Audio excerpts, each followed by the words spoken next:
We're all aware of the upcoming election and all the emotions that have been aroused and displayed in the media. What's involved in this election is more than just a simple set of disagreements about particular policies, particular practices, or particular officials. There's a sense that not only are there policies that many of us disagree with, but there's a sense growing in the public at large, I believe, that they are losing America, that the country they grew up in is being changed in very fundamental ways, and in ways that may prove to be irreversible. For example, the practice of cutting the public out of the loop when policies are proposed and passed, including policies, bills passed so fast that neither the public nor the Congress can know what's in them. And very often these are bills that are very slow acting. So bills, for example, such as the TARP legislation, is rushed through Congress at a breakneck speed, and then it takes place at a snail's pace. It's like the old Army game of hurry up and wait. And so the point of the speed is not simply to get the policy into operation. The point of the speed is to get the thing passed before people can find out what's in it, before there can be any organized opposition to it. Similarly, the public is circumvented when the president appoints what are called czars, with sweeping powers.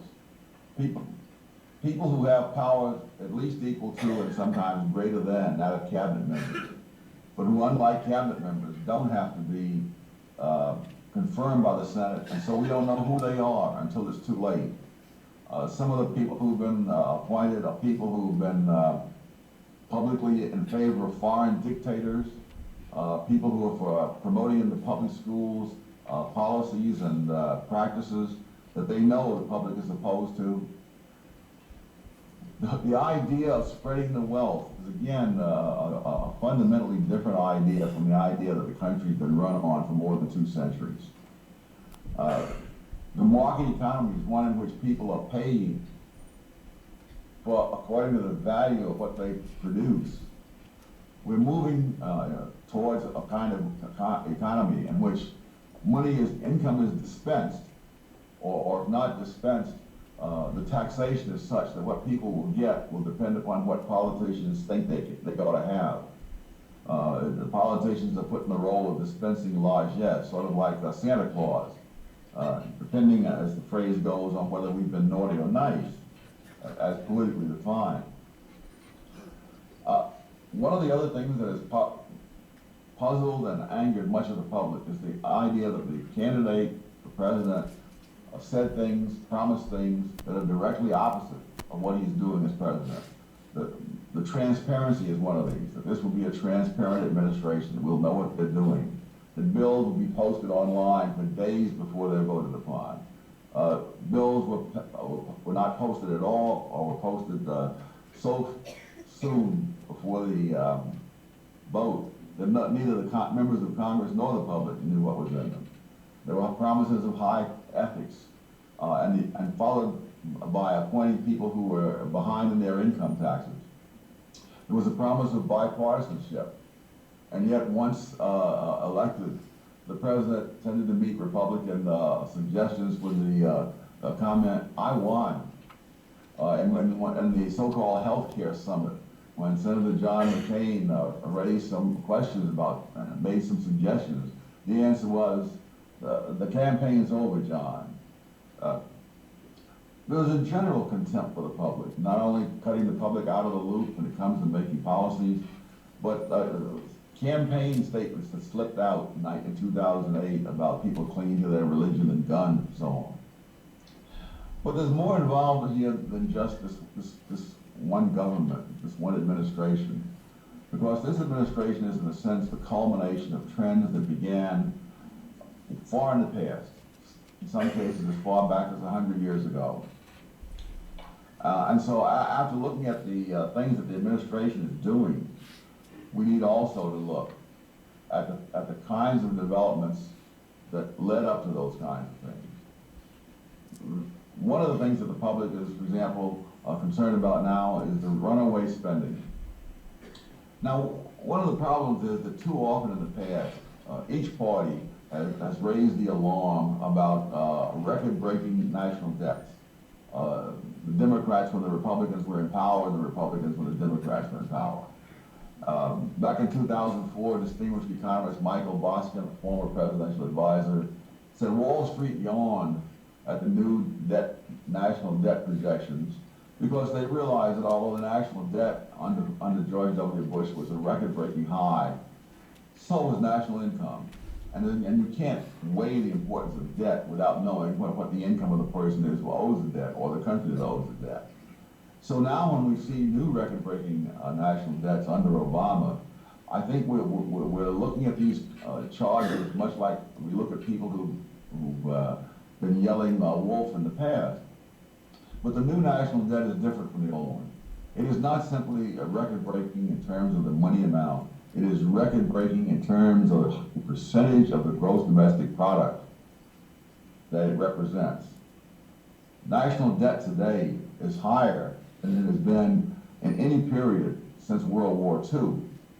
And the difference is that after World War II, the national debt began to be paid down, and the current debt is projected to increase for the rest of the remaining decade.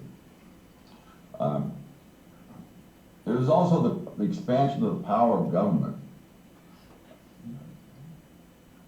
The expansion of the power of government, which particularly the arbitrary power, being able to dispense vast amounts of money in the name of stimulus,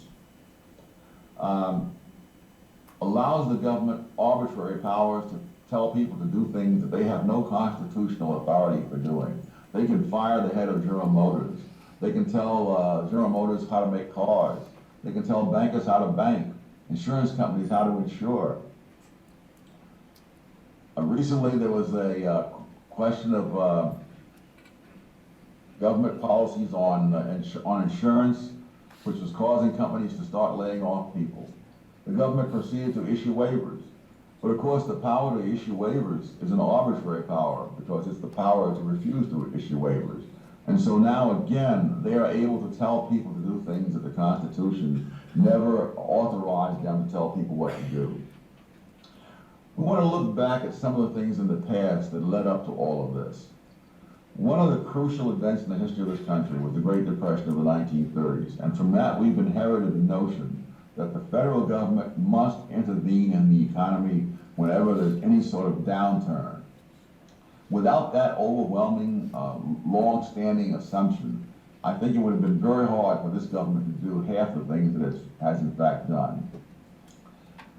The argument has long been made that the government was forced to intervene in the economy because in the Great Depression, there was massive unemployment peaking at 25%.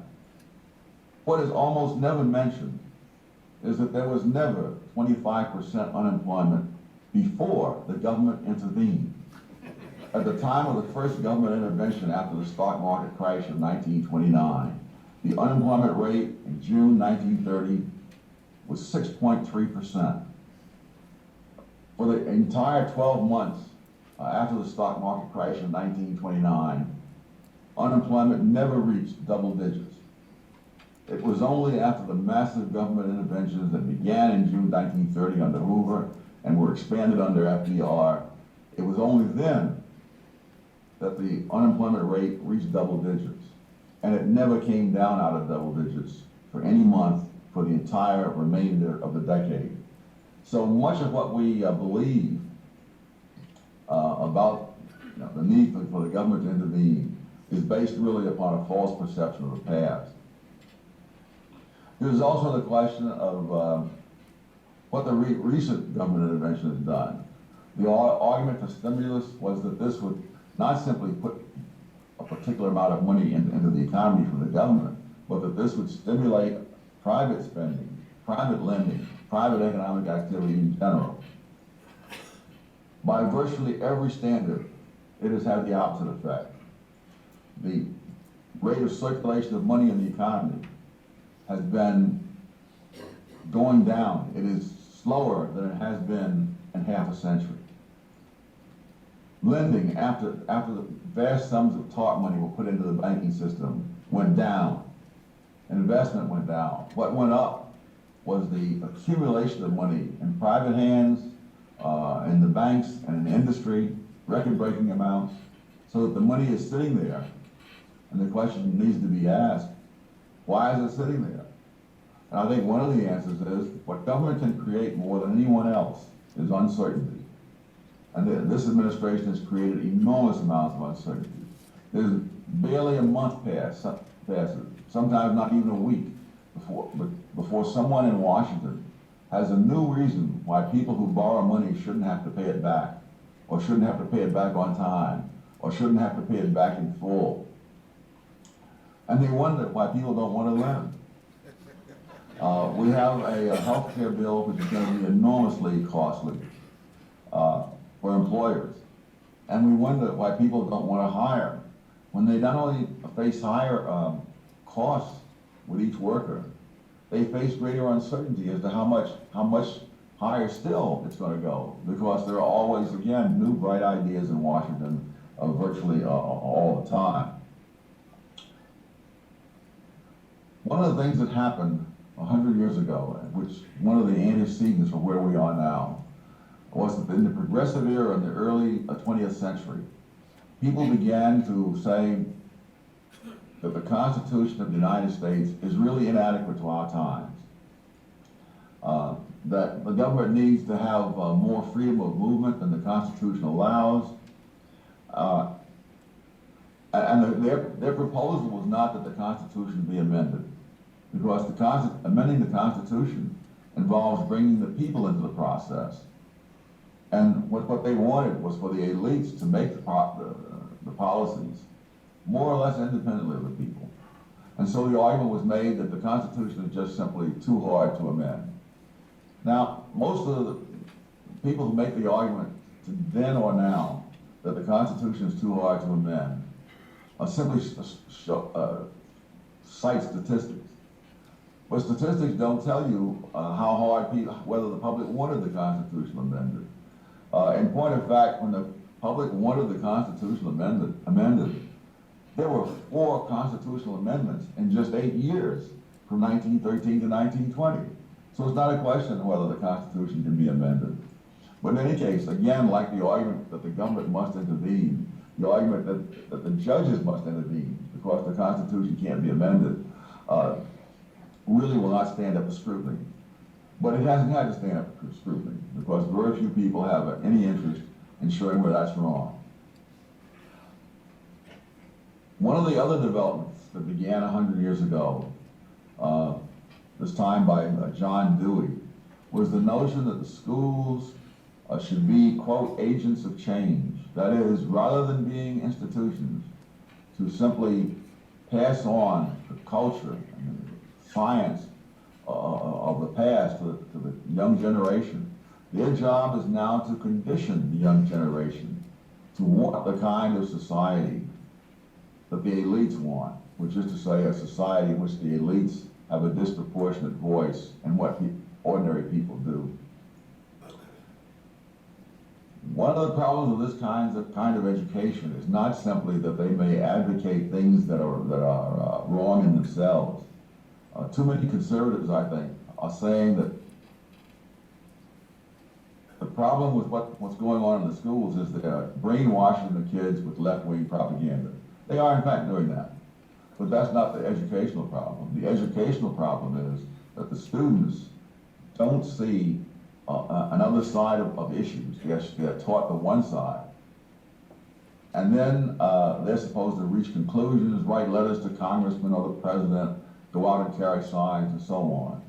And what they most need is the ability to distinguish among opposing arguments. And in much of the educational system, they don't hear opposing arguments. And it isn't nearly as important which argument is right and which argument is wrong, as it is that they hear both and that they learn how to distinguish.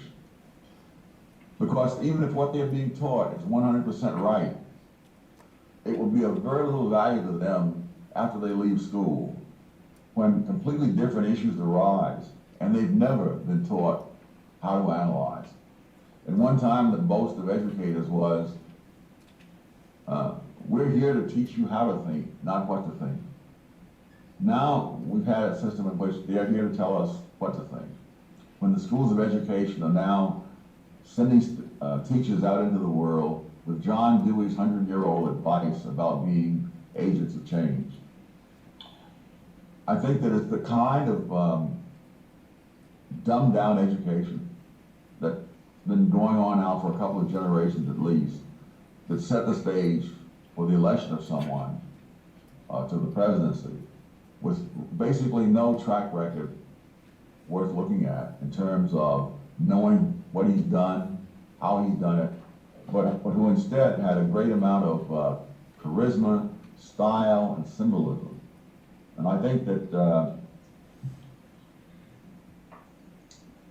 problem is that is not a way to elect a president. And the one good thing that may come out of all of this is that if somehow we survive this administration, I think that people will, in the future, are very unlikely to, again, elect someone on this kind of basis. But the question really is, how far will they go in dismantling this country? And what kinds of dangers will there be as they do so? Because the dismantling is taking place not only domestically, but internationally. The value of the United States as an ally has been greatly reduced by the way that this administration has reneged on pledges to allies, has embraced adversary nations, has undermined countries that have been allies of ours for a very long time. Britain and Israel come to mind immediately. One of the first things that Barack Obama did upon entering the White House was to remove the statue of Winston Churchill and return it to the British Embassy. It's a small gesture, but then when it's followed by downgrading the visits of British prime ministers, when it's followed by discourtesy shown to the Queen of England during Obama's visits there, you begin to see that countries whose national survival depends upon American protection are likely to rethink how they're going to have their foreign policy, whether they're better off to rely on us or to make whatever deals they can with our adversaries. Probably the greatest single failure and the greatest single danger is in this administration's policies towards Iran as it moves towards getting nuclear weapons. They have downplayed the danger. At one time, President Obama said, Iran is a small nation. Iran is larger than Japan, and it took us nearly 4 long years with enormous casualties to defeat Japan. President Obama has said that we can survive another attack and even come out stronger. Now this is this is either an enormously naive statement if he believes it, or an enormously cynical statement if he's trying to get us to believe it, so that we will not criticize his policy. The great military power of the United States compared to that of Iran means absolutely nothing if Iran has nuclear weapons and is suicidal in its determination to use them. Since this is a government in Iran which has been sponsoring suicidal terrorism for years, we can't rule that out. And if we can't rule that out, we have to ask, what are the consequences? Japan, like the United States, was at one time a country which had never surrendered. And yet, it took just 2 nuclear bombs to get them to surrender. I don't believe that we're as tough as the Japanese were in 1945. And I don't think it would take much more than 2 nuclear bombs to get us to surrender. The question is, what would surrender mean? Surrender always means whatever the person you surrender to defines it to mean. When France surrendered in 1940, it meant that it was led ultimately to turn members of its own society, French citizens, who had committed no crime, over to the Nazis for extermination simply because they are Jews. Who knows what demands would be made on the United States? But if the alternative to meeting those demands is to see New York or Chicago or Los Angeles reduced to radioactive rubble, I suspect that this administration and probably many others would simply surrender. We're not there yet. As long as there's life, there's hope. One of the biggest hopes is that the upcoming election in November will be an opportunity to deprive the administration of control of at least one of the houses of Congress. The prospects for that seem promising. But the prospects, if that isn't done, are very daunting. Many people are making much of the fact that the president's popularity is down into the 40% to 50% range.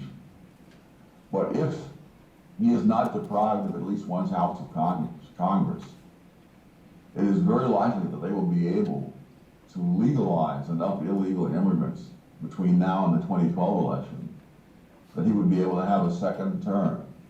And I think the chances of our surviving a second term are very dim. So we can take what hope we can from the prospect that he may lose that control that's crucial to doing many of the things that he wants to do.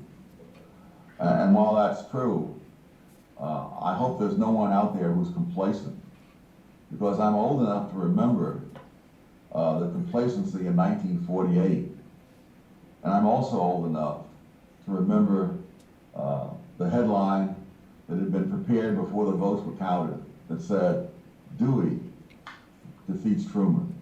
Thank you very much.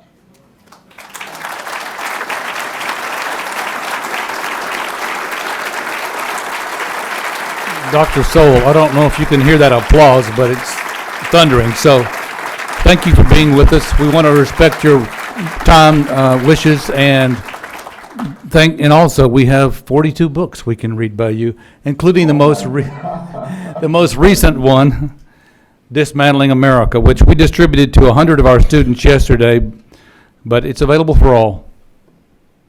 Thank you very much. Thank you for being with us.